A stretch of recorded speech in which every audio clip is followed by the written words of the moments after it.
Hey, how's everyone doing? This is Awesome with Awesome Mechanics, and on today's video we have this 2012 BMW 650i right behind me. So the issue with this BMW right here, first of all, as there's a lot of stuff going on, but let's get to this vehicle. Let's try to figure it out, and I'm going to talk a little bit more about it, and let's see if we can give this vehicle back to the customer. All right, so let me tell you the backstory on this. So this beautiful BMW, man, 2012, almost 13 years old, and is still in great condition. The engine went out, so they went to a junkyard, they bought an engine, and after they bought the engine, they still had a couple of problems. The one beforehand, it started clattering, making noises. It was just gone. This engine right here, it has a pretty severe misfire. So I'm going to tell you exactly what they did at the junkyard, because they were trying to honor the warranty. So the junkyard saw that there was a misfire on cylinder number 5, and then they had other codes like multiple misfires and so on. So they replaced the ignition coil, and as well they replaced the spark plugs, and it still had the misfire. After that, junkyard called me, and this is where we're at right now. Or actually, not yet, because I did some repairs. So when we went ahead and checked this out, we noticed that there's a misfire in cylinder number 5, pretty heavy misfire. And the previous shop recommended that they wanted me to change out the injector and code the rest of the injectors. So I went ahead, replaced the injector, coded the rest. Now we had less misfire. It was still there, but it was more of a stumbling misfire like that. So while doing my research and calling a good friend of mine, we were talking about this, because I ended up he told me make sure to put original OEM spark plugs, because the other ones were not OEM. And let me just show you that. So he says imperative that you replace the spark plugs to OEM. This is what they had before. It was Bosch spark plugs, double platinum. And these are the ones that we ended up putting on this. We can pick that up, Bosch, but the BMW. I think Mario had a video once before where he had a misfire, and it was due to the spark plugs. And as you can see, we have our injector that we changed out right here. Like I said, when he first drove it in, it was violently shaking. Like, it was hard to bring it in.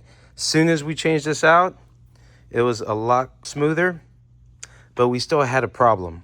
And as well, I did change out the coil. This is an aftermarket Bosch one, and we put an OEM one right here, like the other ones, as you can see right here. But getting back to the story. All right. So I went ahead, replaced all this. But one thing that I noticed is when I was driving, it didn't have a misfire code anymore. The only thing it had was a system too rich. This is what kind of caught me off guard. So it was a system too rich. And what I noticed is, going back to the scan tool, BMW is gracious enough to give us 2 pressure sensors. So it has pressure sensor on bank 1 and pressure sensor on bank 2. The thing that we're getting on this one is the rail pressure sensor on bank 1 was pretty high, but the bank 2, man, I'm not gonna lie, it was around like 78 psi. That's how crazy it was. It was around 78 psi, and it was extremely low. It was about 78 psi. And when I found out, these have an issue with the high pressure fuel pump, that they leak a lot. So let's go back over here. I ended up replacing this baby right here, high pressure fuel pump. And these are key points that Mario was telling me about these vehicles right here. In the high pressure fuel pump, they have 2 different ones. There's one right here and one on the other side over there. Look at your data, see which one is dropping off. And like I said, I saw that the one that was dropping off was on bank 2. On this vehicle right here is bank 1, 2, 3, 4, 5, 6, 7, 8. So once I removed this, he told me to verify if there is any oil on the bottom. I didn't see any oil, and he told me that's due to the gas flowing out. And basically what the gas does, it washes the oil out. I smelled this, and man, it smelled like fuel. And as well, I did do an oil change, and that oil was smelling like fuel as well. So what happened is whenever I went ahead and changed this high pressure fuel pump out, now the pressures weren't dropping significantly. Beforehand, we had high pressures on one around 1,000, 2,000, and on two it was like 78 psi. It was reading nothing. But the thing is, like I told you, went to drive it, it still showed a code rich on bank 2. So that's when Mario told me to try this out again. And I'm going to show you exactly in real time what's going on. And we're going to get our borescope and show you what's happening. All right, so we're going to go ahead and show you this. As you can see, it's pretty constant. It's not dropping anymore. It's about 800, give or take, and dropped a little bit. But so you see that. Now we're going to go ahead and crank it. I'm going to turn it off real quick because I do have spark plugs out on one side. Now check this out. You see how rail pressure is at 2838, and then look at this. Pressure 2 is dropping drastically. Last time when the fuel pump was out, it just dropped quick. But this is dropping, you know, a pretty good amount. Now I want to show you what Mr. Mario was telling me. He said, hey, is there a chance that you got a bad pump?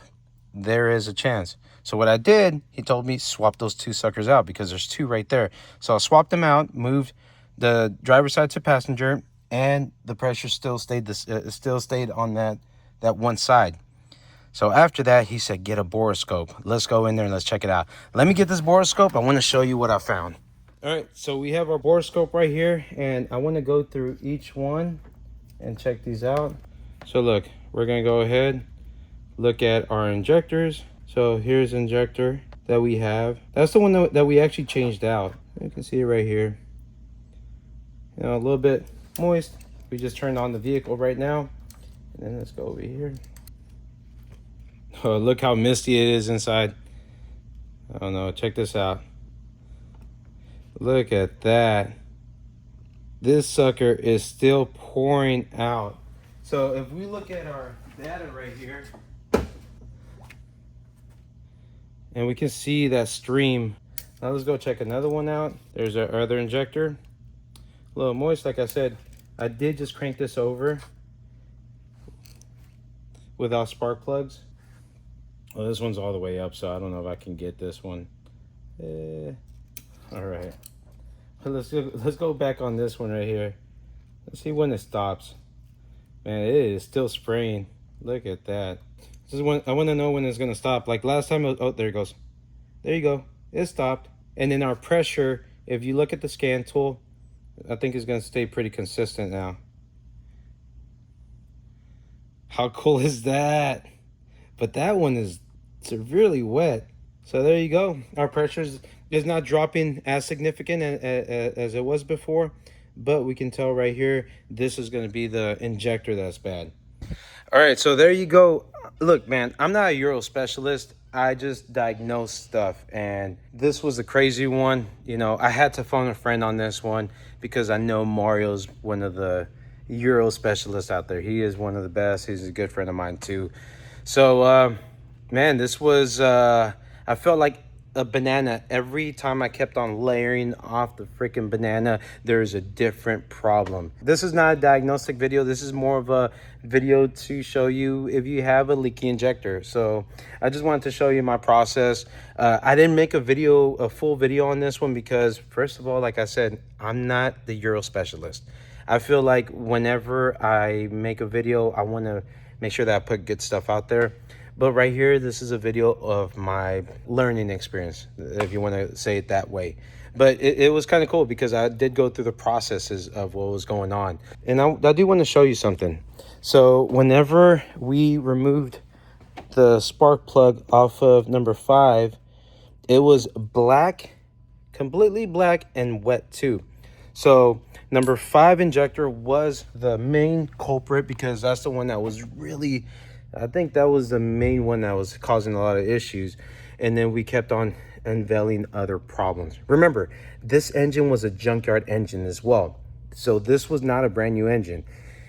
Customer knew that he was going to walk into some problems, but luckily once we finish this up, we are good to go. The only bad thing is he's going to need another oil change, and I feel so bad because the oil was expensive. This oil was like $100 and something, and that's not including putting it on and all that. So there you go. So if you do like this video, put a big thumbs up, and don't forget to hit that little notification bell to get all brand new videos coming out from Miles Mechanics. Y'all take care. Y'all have a nice day. I am sweating my butt off. Goodbye.